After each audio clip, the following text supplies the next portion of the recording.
How to do motion tracking in CapCut. So if you want to quickly go ahead and do some motion tracking in CapCut, here's what you're going to want to do. So first of all, what you're going to do is you're going to come to your CapCut desktop, and here you're going to upload some type of video file, all right? So let's say I have this video right here, okay? So I'm going to go ahead and add this. Now, once we've added this video, what's simply going to happen from there on out is we're going to want to add a text layer. Okay, so I'm going to go ahead and click on add body text, and let's say I'm going to go ahead and track a dot. Okay, you're going to be tracking a dot. I'm going to increase the size of the dot, and what you're simply going to want to do from here is you're going to want to add keyframes.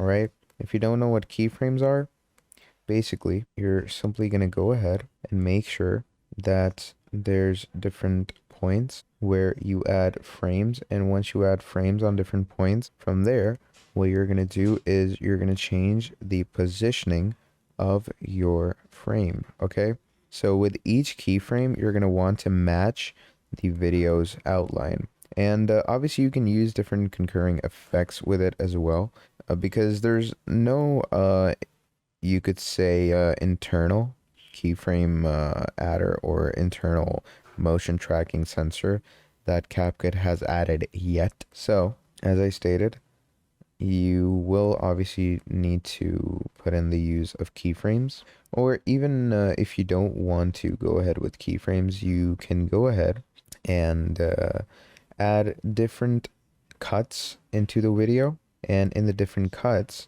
you can go ahead and add different positionings on the video. So I'm just going to wait for the CapCut loader to fully load in my video. I'm going to export my video into the timeline, and once we export it, obviously as I stated, with each motion tracking that we want, we're going to want to switch it around while splitting it and taking the video or taking the element that we want to be tracked over there. So once our encoding is done, let me just go ahead and bring this video straight in. So obviously you can also drag and drop the video directly in even while it's not loading. So that depends on you. So I'm just going to wait for this to be done. Now once it's done, it's going to automatically add the video as so. And as I stated, to do all these things, you're going to want to add in keyframes to it. So you can add in keyframes per second. Like let's say I want to track this person over here. So as you can see, he moves to the right, right?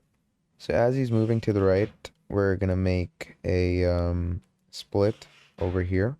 Okay, and when there's gaps in the video, you can actually go ahead and create a split in this, and this can come over here.